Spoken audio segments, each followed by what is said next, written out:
Hi again. Okay, so where am I today? Well, I'm just north of Leicester, in the British Midlands, the British East Midlands, at a place called Loughborough. I'm just north of that, and I'm going to have a paddle through and have a look at some of the history of the place. So beautiful, it's going to be a beautiful day. Light wind, excellent. It's really early in the morning, sun's just come up. Let's get on the water.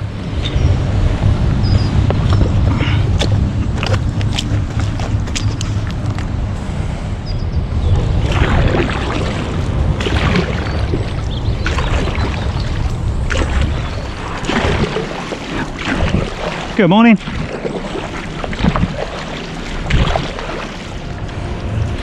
That's a really cute little thing, isn't it? Pretty small. I bet you've got your legs hanging out of bed. So I'm coming into Loughborough from the north. I'm on the Leicester line of the Grand Union Canal, which was a canalised river originally. The river was the River Soar, and this particular bit is dedicated canal. The actual Soar goes right the way over the back, over the other side of those fields. Quite a long way away actually, probably about a mile away at most. But yeah, so the River Soar was canalised through to join Loughborough up to the River Trent further north. It's about 25 miles north of here.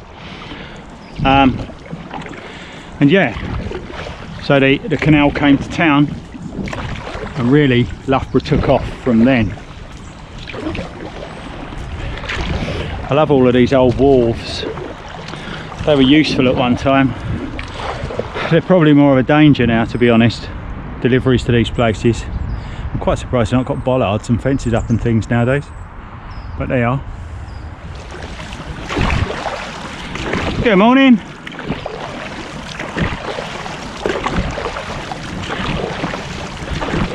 Orca. That's a wide beam boat.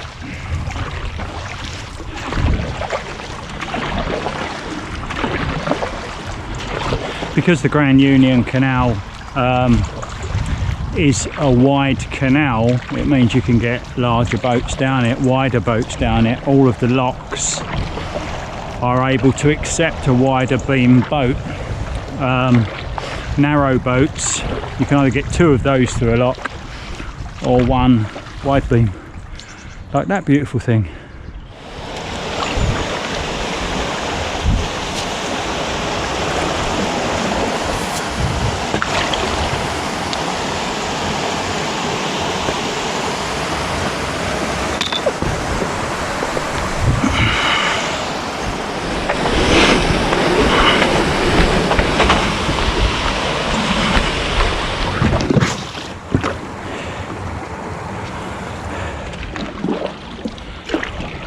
So Loughborough, it's got about 100,000 people living in it right now, sleeping in it right now, really. And it actually comes, you can trace it all the way back to the Domesday Book, 1086. It was called Luddites. Now the Burr part means fortified town, so it was basically fortified town belonging to Luddites. Good morning. Yeah, the Burr bit turns into borough. Anywhere with borough really at the end of the town name means it was fortified at some point in the distant past. I can't really find any reference to quite who Luddites was, or even if it's pronounced that way, to be honest. But it ended up as Loughborough. Now, when I was planning this trip, my original idea was to paddle along the canal through Loughborough, get all the way out the other side, and then get onto a meander of the Soar, come all the way around the back on the other side of these fields, join up again. Sadly, I won't be doing that. I've had a look, and you might have noticed already actually that all of these piles of weed, well, this is called pennywort. We've got lots to thank the Victorians and Georgians for in this country, but one of the things we shouldn't be thanking them for is they went all over the world collecting all sorts of species of plant to put in their ornamental gardens. Sadly, the pennywort is it's a really bad invasive species now, and it makes these islands all over our waterways, and it's completely choked up the Soar on the other side, so you can't paddle it. Hopefully that will die off in the spring. I'll try it in the spring. It will die off over winter. With a bit of luck, I'll be able to paddle that at some point, or it'll all be torn out, which will be nice as well.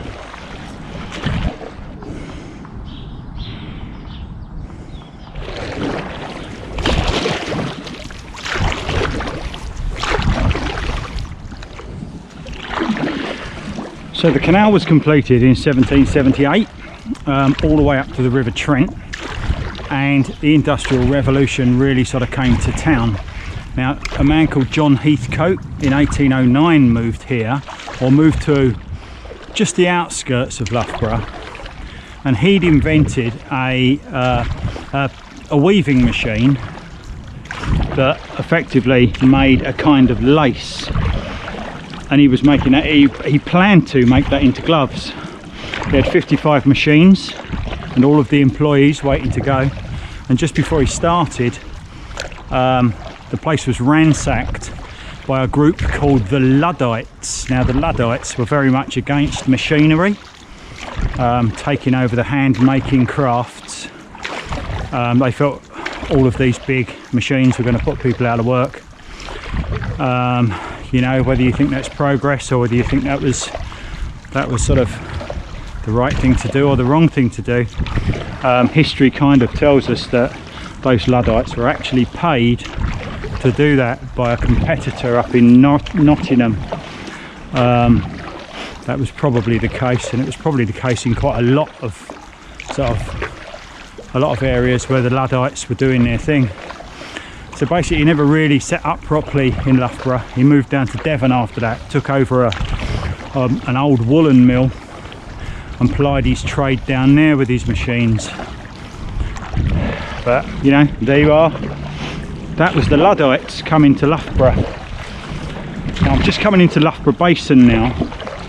It's sort of a straight bit that comes off of the canal. I've just come past the part of the canal the next part of the canal I want to go on. But this is Loughborough Basin. It's very nice. It's got lots of businesses around it. Quite often these basins in the middle of big towns are turned into sort of nightlife places. But it looks quite good. I like it. Lots and lots of the pennywort, unfortunately. And nobody seems to be mooring here, which is interesting. I guess it gets really busy and noisy at night.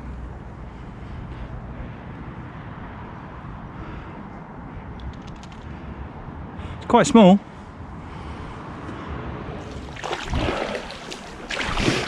And one of the other things that Loughborough is very famous for, that you probably don't know, never heard of, is a Bell Founders. Now, a Bell Founders is a foundry that makes bells, church bells, secular bells, all sorts of bells, any sort of bell you can think of. Well, they cast it, test it, make it, send it out. That's John Taylor and Co, the Bell Founders. Now, that was one of the oldest foundries in the world, actually. It's been going continuously since the 14th century, which is pretty amazing when you think that that's gone all the way through. You know, that was before Henry VIII, before the dissolution of the monasteries, before all of those sort of things. They were making bells. In 1789, I think, certainly late 1700s, it was bought up by the Taylor family, and John Taylor's started, and they've been making bells, some pretty complicated bells, some very big bells. In fact, the largest bell I think they've ever made is the second biggest bell in the country. I think it's the second biggest bell in the country, which is the Great Paul's bell. which is at St Paul's Cathedral. That actually weighs 17 tonnes, so that's a hell of a bill. That's an awful lot of bronze, I would say, to make that. God knows how you lift it to get it up the bell tower.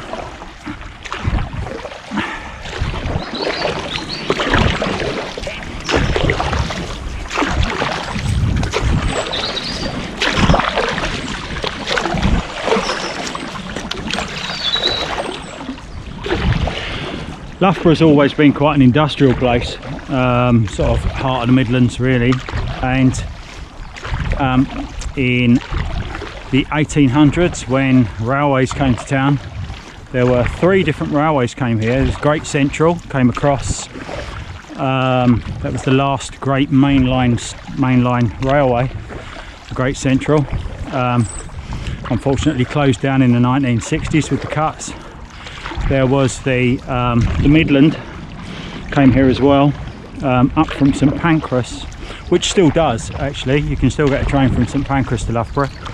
And there was a line came across from the West Coast main line from Nuneaton to come across to here. So they had 3 possibilities of direction to go on the trains. Nowadays you've got the 2. You've got the main line, takes you down to St Pancras, but you've also got a preserved railway, very popular actually, and they're looking at extending it out from here. If you're into that kind of thing, definitely worth a look at Loughborough. So yeah, there's that. Now the Falcon Iron Works started up in the 1800s to make locomotives for the railways, and many of the real workhorses of the railways, not necessarily the famous ones, but certainly the workhorses of the railways were made at Falcon Iron Works. They made quite a lot of business.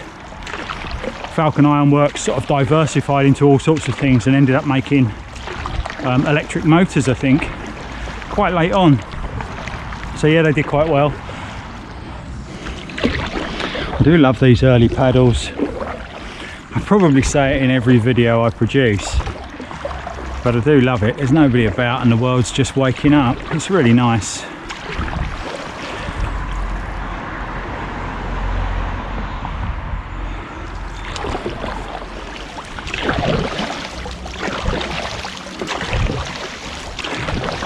Good morning. How you doing? It's a workout. Oh yeah.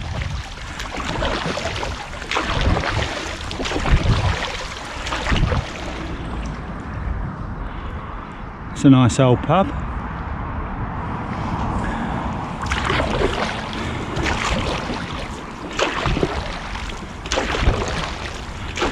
Morning there. Hello. I'll give you a wave.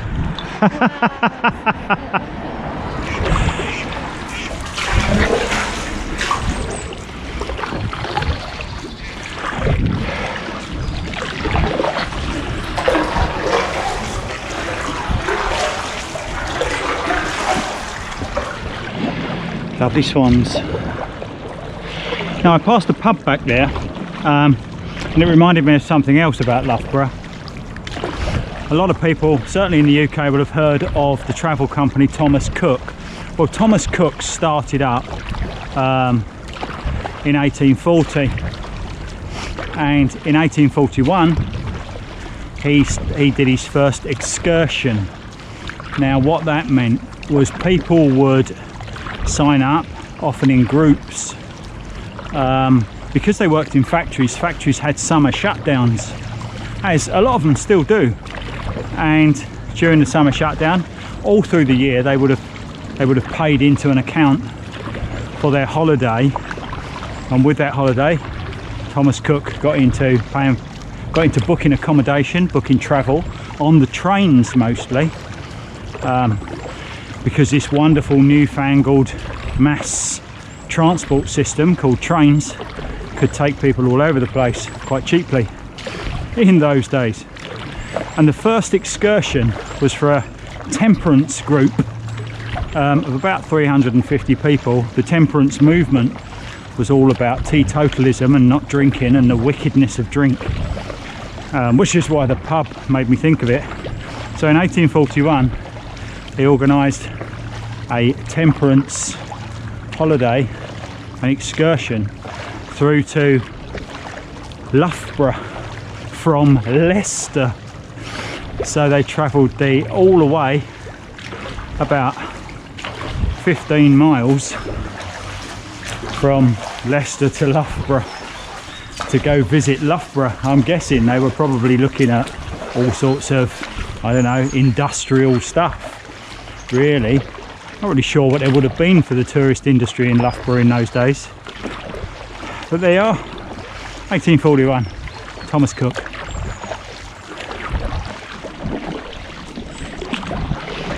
I'm just coming past where Herbert Morris cranes used to be built, and the Herbert Morris factory, as I was saying earlier, also went into production of electric motors. Something I didn't realise until very recently was in their production process they came up with the idea of magnetic levitation. That's where you've got a big long line of electromagnets, and you can lift something with iron in it, steel for instance, off of that magnet as it opposes it, and then you can shift that thing around basically friction free. So they came up with that for the factory process for moving things around on the production line using magnetic levitation, which, as any schoolboy knows, is used on some trains around the world. Maglev trains were supposed to be the future at one time. But yeah, that's pretty amazing as well. That was all here. Wonderful.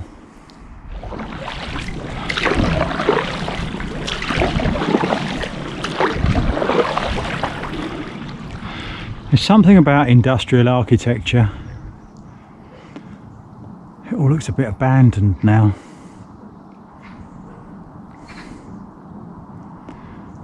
Pretty wonderful though. Morning.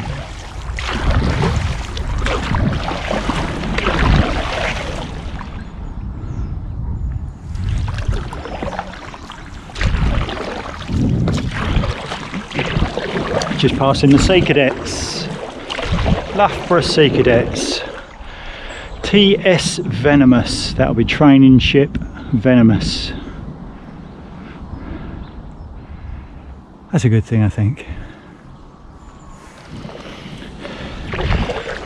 Something I haven't spoken about is Loughborough University. Now, Loughborough University wasn't always a university. In fact, in 1909, when it started, it was Loughborough Technical College.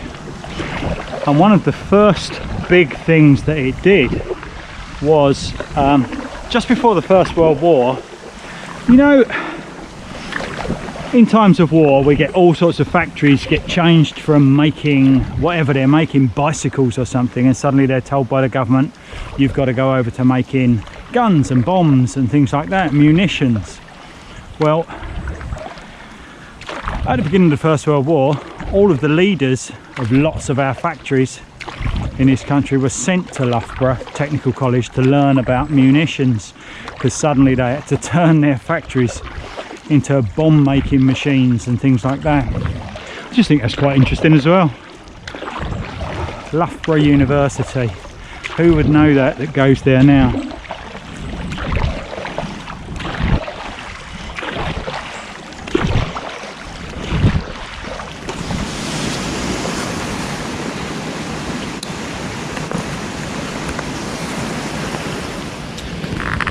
So that was Loughborough. Really interesting place, loads and loads of history there. Quite surprised until I started reading up on it. None of that would be there, you know, if it wasn't for the canal going through. That sort of kicked it all off, started it all off. After that, the railways came to town. All that industry, an awful lot of stuff was, you know, carted out by canal. We need to use these canals. They're brilliant places. Anyway, like, subscribe, stay tuned, and happy paddling.